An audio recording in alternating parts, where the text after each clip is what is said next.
in a yacht in those big shipping lanes, and you know, you've got shipping and small boats, and you're trying to race a yacht and wind. It's I guess and the Malacca Strait sounded like it was a very tricky place to sail. Sounded hideous, yeah. But it's interesting that you talk about, you know, if you've got a quick boat, I guess that helps. But then on the other hand, you've got to be careful not to go too fast. Like the Team New Zealand boss Grant Dalton got fined 10,000 quid for speeding in the Channel, and they clocked him on the radar going across a shipping lane, and didn't like the speed he was going at all, and he was done. And but if I remember rightly, I think that was on the boat Club Med, and there was such outrage that he should have been taken to court that it got enormous publicity, and Club Med were quite happy to pay the fine because they got so much publicity for their organisation that it was worth every cent. And I wonder if Dolce would have been the first person to be fined for speeding in a situation like that. Crazy stuff. On board now with Telefonica. They're cruising along nicely, in both in reality and virtually, and we whiz over the water courtesy of our friends on Virtual Eye for a look at our race leader thundering along at a very nice 16 plus, and they're all looking very comfortable. Now I wonder if it's literally and or metaphorically the calm before the storm. Well, it's this, we're just looking at the speeds, and we're waiting for if there is a wind gate, if there's an area of no wind. That was forecast, but at the moment, and I mean, they must be just about in the area that it was forecast to be, an area of different breeze. Telefonica, we can see under Telefonica's boom down to leeward, that'll be Puma. Puma's got a good solid lead. There's a slight bit of well, actually no, it was a lead of about a K. Yeah, it is. That's what it said on virtual, didn't it? Yeah. Just over a K. Yeah, but there is a slightly weirdo angle thing on the lens that we've got, because he's using a wide angle lens on the camera boat that's following so neatly. Nice driving, beautiful shooting, and that's, you can hear the engine on the rib powering to try and keep up. I mean, these boats, that's how fast these boats are. You can see the setup there. We've got the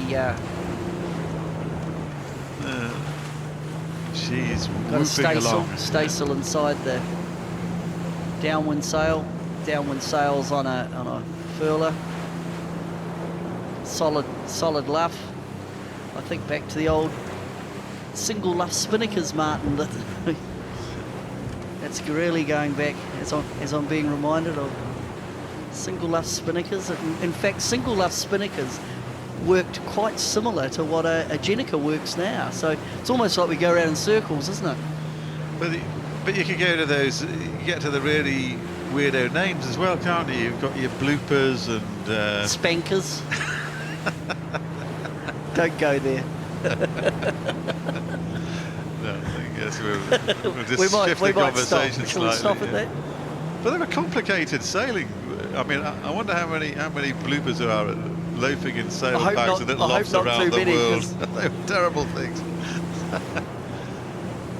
Yeah, the boats just now, they're just so much cleaner, aren't they? Well, they're so much faster, and of course they go so fast. The apparent wind angle comes so far forward that anything like a spinnaker or a blooper, as you're talking about, it just wouldn't work. That was in the era that boats were heavy displacement. They didn't go that fast. The wind angle was a long way from behind, and you could actually pick up a clean wind from behind the mainsail, and yet that's how you'd make as it was in that time, the blooper worked. But it's all in the past, I'm afraid. Okay, this is a look at another look at the Buddha. Apparently, it has three aspects. One side faces inland, and two face the South China Sea. Great shot from the chopper. Welcome back, boys. That's excellent. And chopper, look how she's just flying along. Helicopter has to go away and pick up fuel, and it's nice to have them back as we look at Puma, who lead. Good lead. 1,100 metres. Yep, just over okay. Going along very nicely. I mean, I know it's racing, but at the same time, it's just perfect, isn't it? We're shorts and, I mean, they got the foul weather gear off, shorts and t-shirts, gorgeous breeze. They're in the lead.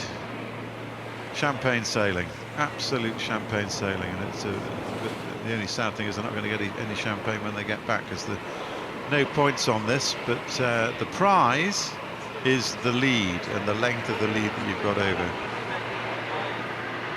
Okay, so this is, well, now is he looking? He's just sitting up there spotting wind. For the wind. Ooh, have we actually seen that on these boats before? No, it's almost reminiscent of America's Cup. Yeah. Man up the mast, looking for the wind. And of course, it is forecast to get a bit light and a bit tricky. So you put a man up the mast to look at the wind on the water, to try and find the path. If there is, if it goes light and it goes soft, you'd be looking down track using that elevation to look at the wind on the water. But not a lot of room under the headboard of the Jenica. And looking at the wind on the water, there's still a solid breeze out there. He's a long way up there as well. I mean, I would assume it's Casey Smith up the mast. Bowman.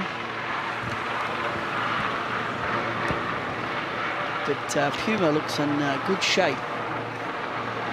Lovely graphics, lovely lines. The boat looks very comfortable. Kenny Reid's done a good job.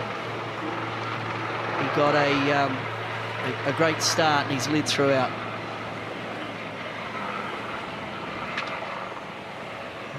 Well, he was, that guy up the rig, he's 70 feet up in the air. 21.5 meters high is the, height of the mast, 31 meters, 103 feet above the water. So there's the rig on this boat, Puma, is as tall as Christ the Redeemer in Rio de Janeiro, excluding the pedestal. Mine of information. It's very good, Martin.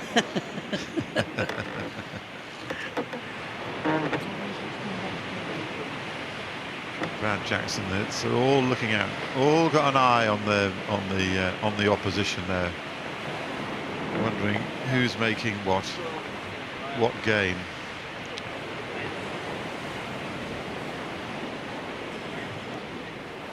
Just going to go and have a look at the weather map. We can see the issue why the boats are going down around the Buddha statue back to the Sanya or the Serenity Marina here is because you can look how much wind is coming from the top of the Philippines and the lane from there through to Sanya. And there's an awful lot of wind. It's over about a 600-mile run. And that means the wave state gets very big. So hopefully over the next 20 or so, 18, what did the race committee, Jack said, 12 to 18 hours, that will just abate. And then they will let the fleet restart from the Sanya Marina at a time to be advised. But when they do go outside, Martin, it's still going to be pretty rough. It'll be lumpy, and when you come out of this lovely champagne sailing, how much harder it makes it to get your sea legs when you're sort of suffering like that. Telefonica going across their transom. We had Abu Dhabi, who have jibed away from Camper. We can see Camper there just out to the right hand side. They have had their difficulties at the last of the turning marks of the inshore. But Telefonica looks good. Nice sail plan. They'll have a staysail inside the Jenica.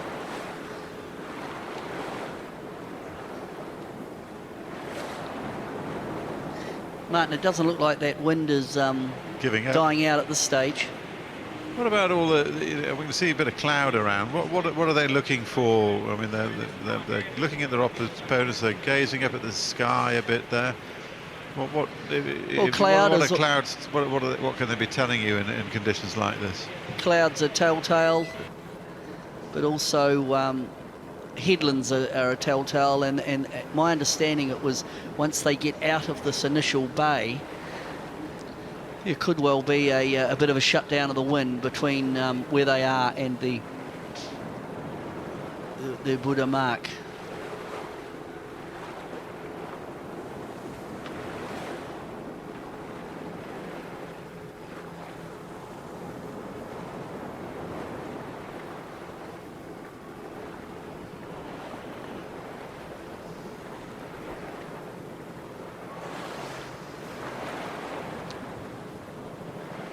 So this is, as the graphics are telling you here, leg 4, day 1, and wow, that's a big lead now, stretching out. Rich, getting richer.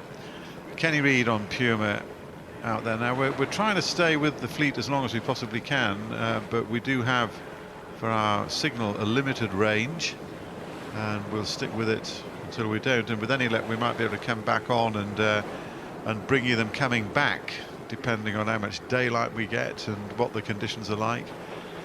And of course, on Volvo oceanrace.com we will have the tracker running, updating every 10 seconds, so you can follow your favourite and the fortunes. So we'll just let it sit for a while, and we'll just try and keep it going as long as we can, and then bring them back as we get some more material. So for the time being, we're going to take a little break.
Yes. Yeah. I see it. Really light right ahead, guys. Make sure right hand turn. Plug in that 0, please. Make sure that peeling down fucker's on the connected. Inboard, it looks like there's actually pressure on it too. Oh, so inboard as in like all the way in, on the wind. Yeah, I want just to start off. Could be the full pressure on header, eh? Won't be pressure on. It'll be light. There on the other side. You want to bring it up to be able to tack it around this mark too. So I think it's made upward on the other side.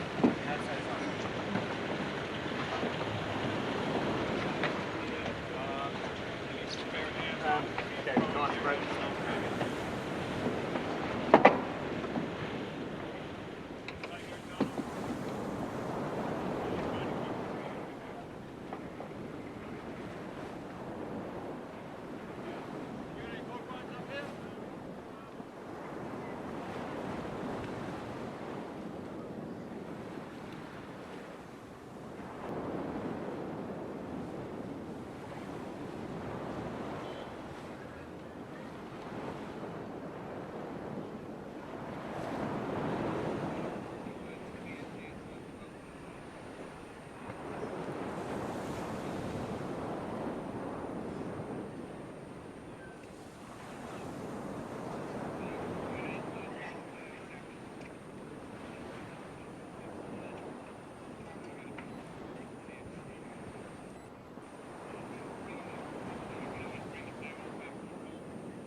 Yeah, so do I.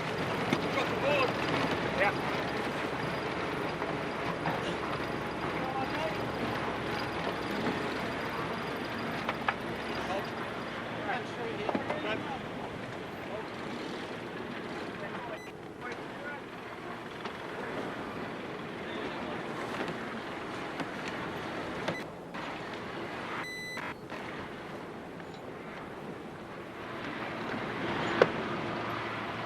Okay. You can transfer to me when you want there, Frank. Ready? Oh, hang on. Oh, okay. You can transfer it back, boys. Yeah. Ready for... Got to get 5 down, mate. Got to get the 5 down. You want to go windward side here, so it's clear of the 1.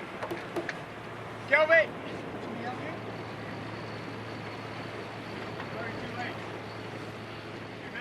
Okay, coming down. Yep.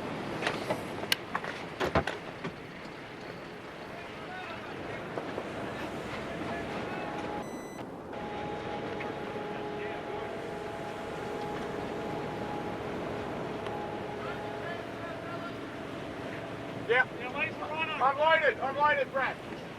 Go for it. Guys, I'm on you, am I? You have to unplug it for the G1 straight away. Sorry, boys.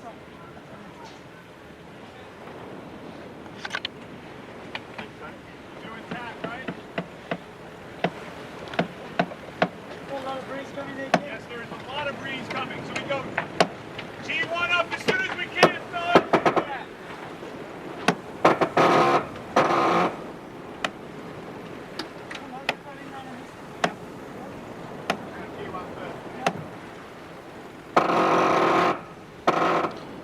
Back with you on this restart for the Volvo Ocean Race, leg 4 from Sanya to Auckland, and we're on this coastal race heading 20 miles south to a colossal Buddhist statue, the Guanyin statue of Hainan, and we're still managing to get communication from on board, because here we are on board the race leader Puma, and looks like there's been a bit of a shift in the breeze here, Pete. Big shift, Martin. When we left, remember they were running down under Jenica, primarily on starboard, so the wind has gone all the way around. Look, bit of urgency, Kenny Reid.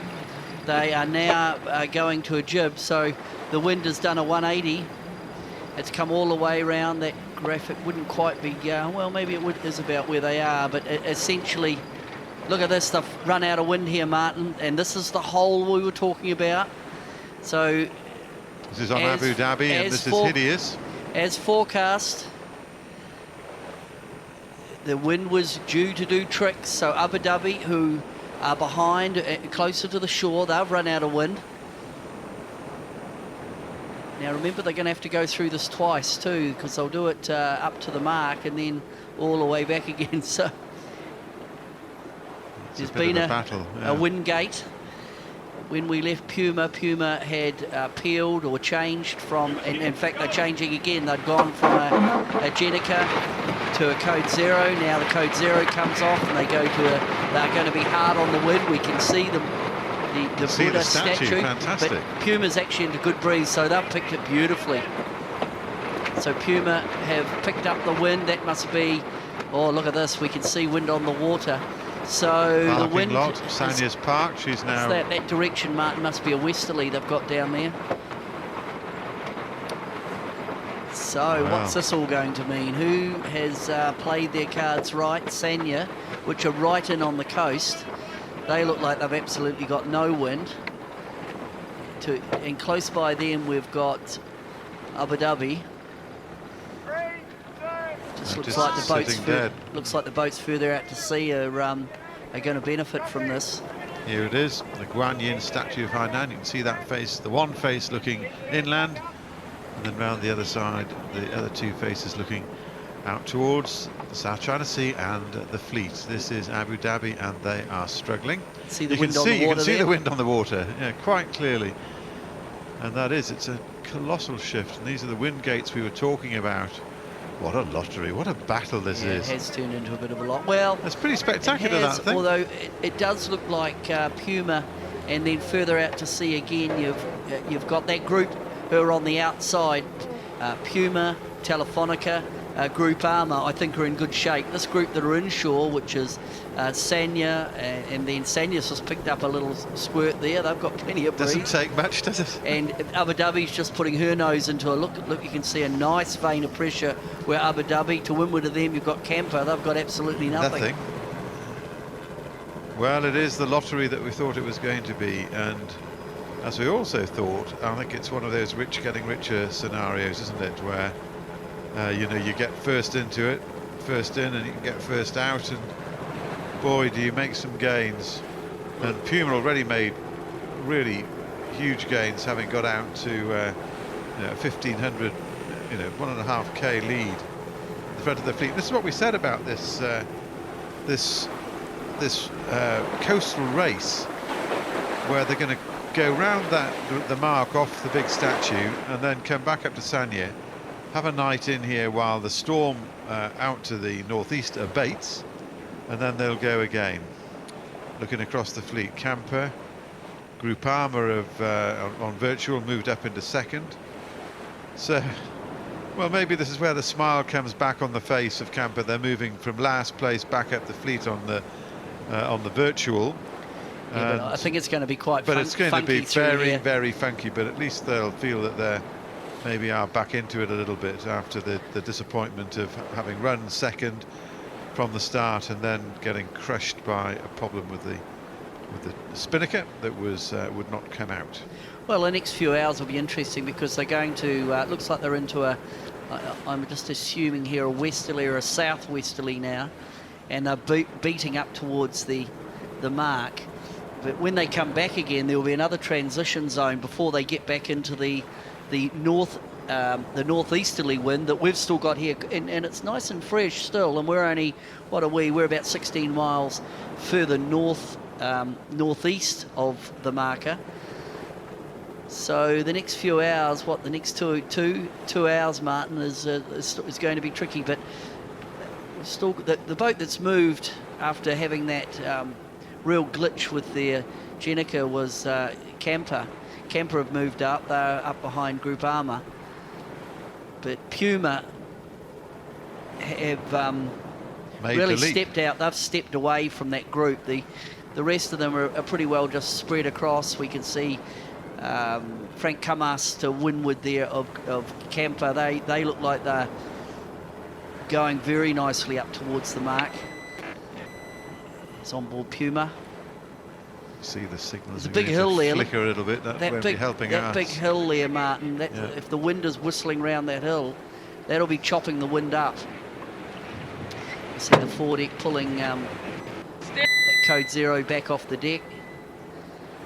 So they've got good breeze. It's unusual, isn't it, when you get you're running, then you're beating. But it was forecast. It was forecast, but then you're going to be turning around having a nice run again. It's perfect. Yeah, but then you'll actually bang into the back of the transition again. Yeah. But certainly on this leg, Puma Ocean Racing, powered by Berg and the navigator Tom Addis. I think he's done a great job for Kenny Reid. I think Kenny's still steering the boat. Is he still on the helm there with so he steered all the way down. Getting quite close to the mark.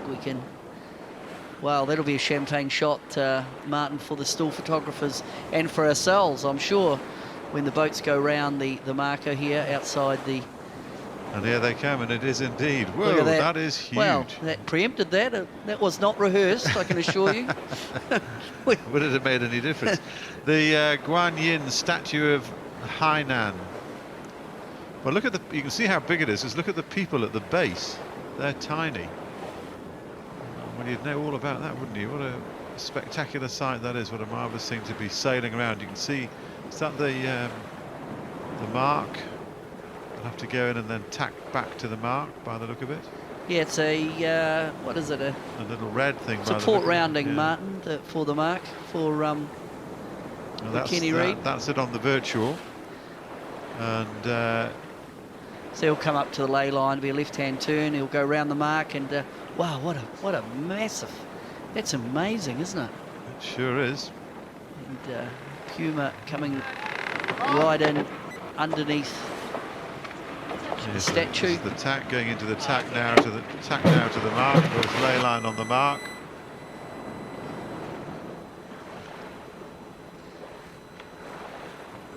Well, they might have been wondering about this leg, but this has been a gorgeous sailing for them, literally champagne sailing, where you're going to spend a lot of the time off the wind.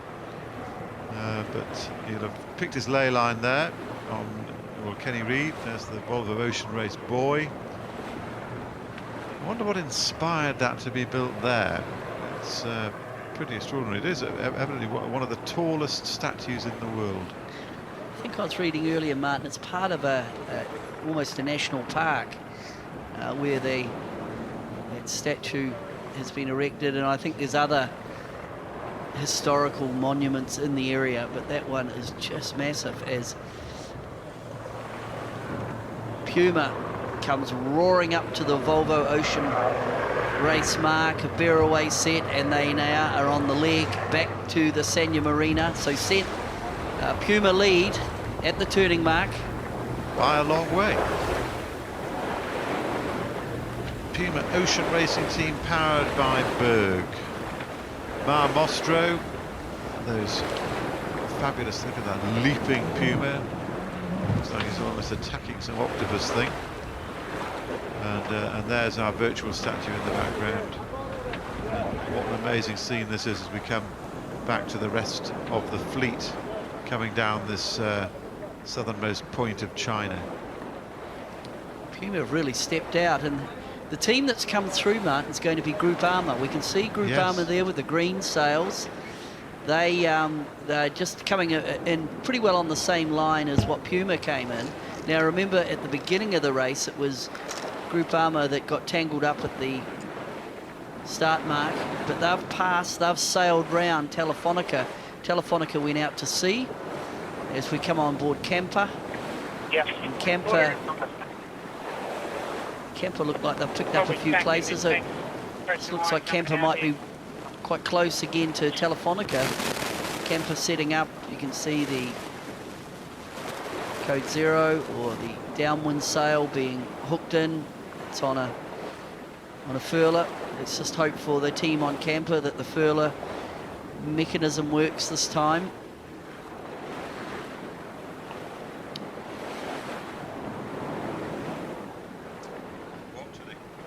What an extraordinary creation this is. These pictures will be absolutely part of the very vivid memories of the stopover in Sanya. And you can see why they wanted to bring the fleet up. Chris Nicholson on the grinder, winding out some of his frustration. Adam Minoprio on the right. And then on the wheel is Stu Bannatyne. Looks like they're going into their tack. Stu Bannatyne steering. He's the co-skipper. And there's a Group Armour coming up to the ley line. Wow, it's a great shot, Martin. I can see why the race organisers they were rather keen to get it. They wanted to go down there and get that shot of these thoroughbreds going around that mark and having that amazing statue. It's got an element of the Rio. It's got a bit of a Rio touch, hasn't it? The famous statue of Christ the Redeemer in Rio de Janeiro. It's got a sort of flavour of that. Oh, that's a great shot. Well, this will be in all the brochures, in all the magazines. Great picture that we're getting from our boat as well. Oh, this is a bit close. Oh, that's close. That is really close. Well, I hope think everything's okay there. From the giggles, it sounded like there wasn't any actual contact. We would hope not. So, and here in comes now Ike Martinez on Telefonica. Next, they just next slightly coming got up. that one line. There's Telefonica now coming just as cross with Telefonica and Group Armour. See, Telefonica have already got their downwind sail up on the masthead halyard, so they're set to almost do a tack set as they head back down on the downwind leg. This will be a downwind, but I think, Martin, they'll go through another area of transition, but we can see Telefonica have got that sail hoisted as they come up past the ley line, making sure it's a very... They've overstepped by a long way before they've tacked. Here they go now. Great pictures.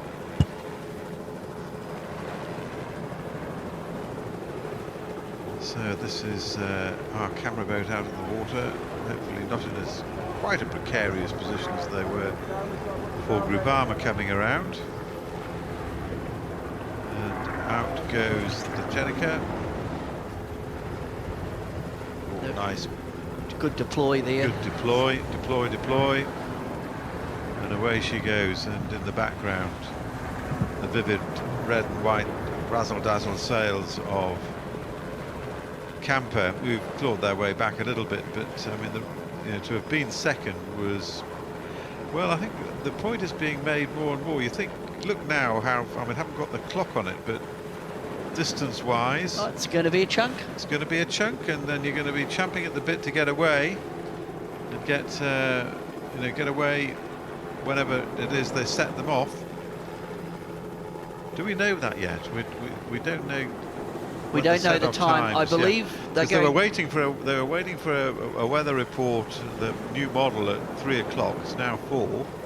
But my understanding is we'll put our feelers out and see if we can get some information about that. But my understanding, Martin, is as the boats finish, the race director Jack Lloyd will tell the boats soon after the finish the time that they will be given to start the leg from Sanya down to Auckland.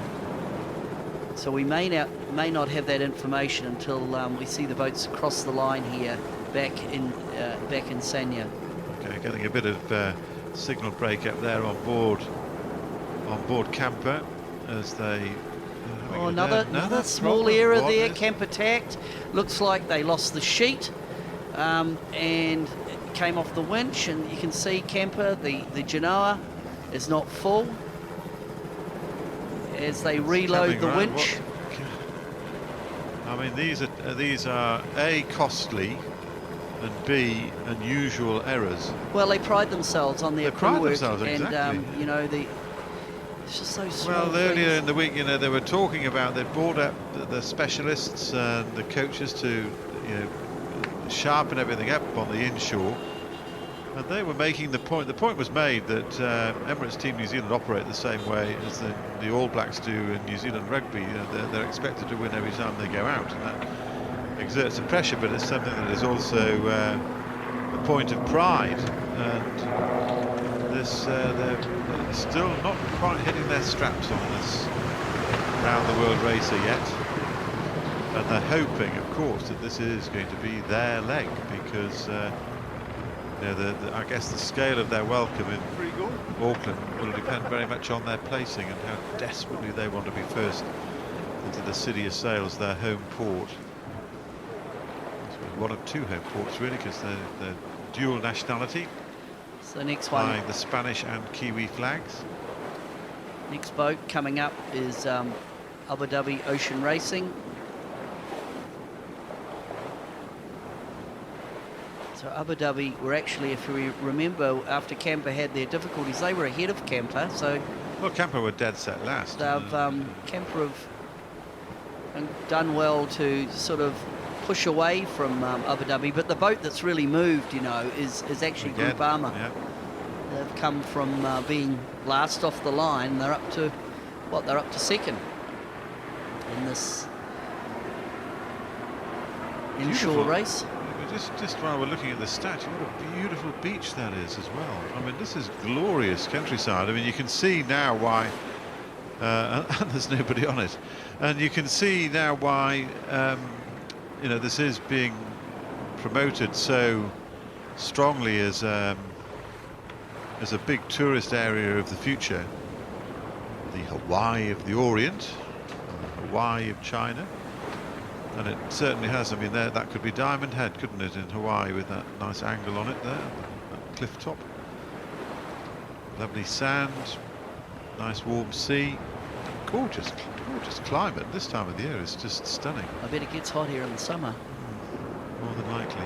It just has that feel about it. It's subtropical. There's a lot of tropical plants and fruits available in the local markets as Abu Dhabi comes around the mark. Surfing around the mark. Good breeze up there. Good breeze now. Amazing how it's filled in. Yeah, bang. Different direction, but there's plenty of it.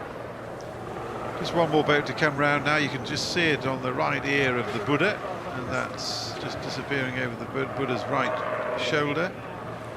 And that is Sanya. They've had their moment of glory. They rolled over they rolled over Groupama earlier in the piece, but they've faded back since then, while Groupama have gone from strength to strength to currently lie in a solid second spot behind Puma Ocean Racing. Now, would that be speed, positioning, it's canny sailing? I think a bit of both. Out of all the boats, it seems like Team Sanya just probably lacks a bit of pace, but not this much.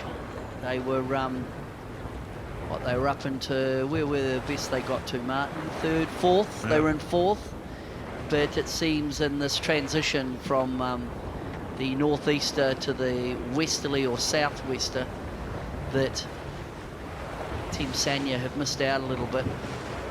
See what I mean about the people? The scaling is amazing, isn't it? It's just a monster. Whoa. 108 metres, 354 feet. That is quite colossal. I wonder what it's made of.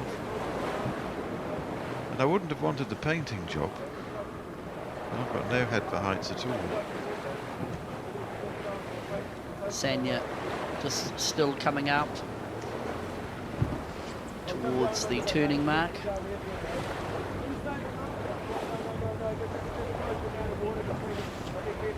So it's a beat. Well, no, they're running back now. It's 18 or 20 miles back. So there must be an area of transition to come. But what are we talking? The first boat was around about 4 o'clock. If they get a good run at it, Martin, they're going to be back here just after 6. Back at the Sanya Marina, where the breeze is still blowing, pretty strong. Maybe it has shifted a few degrees, but it's still pumping. Looking out over the marina, all the flags are still stretched out. What a terrific scene this is. This is worth the wait. Certainly worth the guys coming out to have a look at it. Especially when they know that these images will be going all over the globe. Back that Sanya heads away from the Guanyin statue of Haina. The people are dots, aren't they? It's incredible. Maybe we better go and have a look at it. So we're virtual now with Team Sanya. Thick end of 4 kilometres now behind the leader, and that's a lot. And even then, I mean, that's a absolutely terrific lead that Puma's managed to build up. Now, can they survive the transition and carry it all the way back here to the port? I think they were holding, what, about a 4.5, 5 minute lead. Be a nice little buffer, nice little bonus to start the massive leg of 5,000 odd miles down to New Zealand, down to Auckland. Yeah, she's a long way.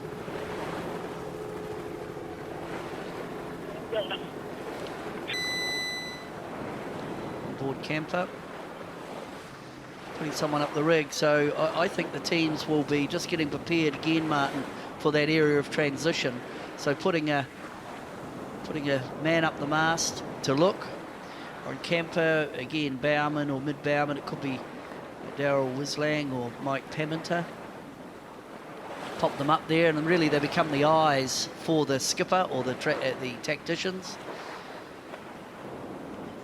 Because really, once the teams get through this next transition or the next wind gate, probably it's pretty straightforward heading back, because where we're sitting, there's still good solid breeze here. But there is a major wind shift to come, and I'd expect to see these boats, if not on the wind, they'll be fetching to come back into Sanya from where they are now, and probably more on port. Right now they're on starboard jibe. I'd expect them to, the wind shift to come, they'll get the big header, and then they'll pop over onto the other board and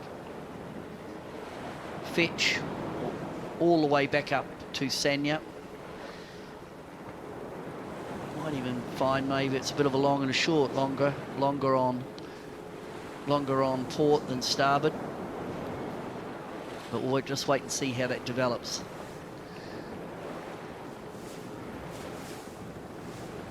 Interesting when they do the restart, whenever that is going to be, We had a chat with Jack Lloyd, who's the race director, and they'll be given, as Peter was saying, they'll be given a time that they have to restart. And so the start line will be off the Serenity Sanya Marina, and then that time will be what they have to aim at.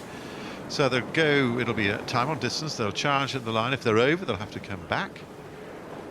If they're late, then they're giving time away. So again, you know, crucial thing whenever it is that they set off, that they get that time on distance absolutely spot on as they set off, and then the next stop really is going to be the City of Sails.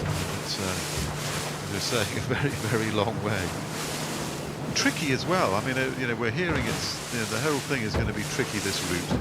Oh, I think any time you're in the ocean, it's really tricky. But initially, when they leave here, whenever that time is that Jack Lloyd gives the teams, it seems like it'll be pretty windy and maybe pretty more bouncy, lots of waves. But then once they approach the top end or the northern end of the Philippines, it's forecast to go very, very light. And they may well end up in areas of absolutely no wind. Then they work their way down to the equator through the doldrums. So again, the job of the navigators, absolutely vital. And then it's pretty tricky actually getting down through. Here we go, we're looking at the course. So we came round, then there's Vanuatu, and then down into Auckland. And as we know, in the South Pacific, getting down from the Pacific Islands, the finish will be right inside Auckland Harbour, inside the Waitemata. And there's the Viaduct Harbour. Be a great finish in there. Well, if it's a nice night or a nice day, they'll get a massive turnout. Well, looking at the magic, just looking there at the magic of Virtual Eye, I see that they've gone one better than reality, because they've actually got everything set up in terms of a race village. You could see the way that they've got the whole thing planned and sorted out, and it's going to be great. It'll be, I'm sure, an extremely memorable event. But it's a long way off yet, probably 3 weeks, and this move is, of course, extending it slightly, this slight delay in the racing. And that's the pattern at the moment. Kenny Reid in a commanding position. Mike Sanderson pretty well used now to bringing up the rear.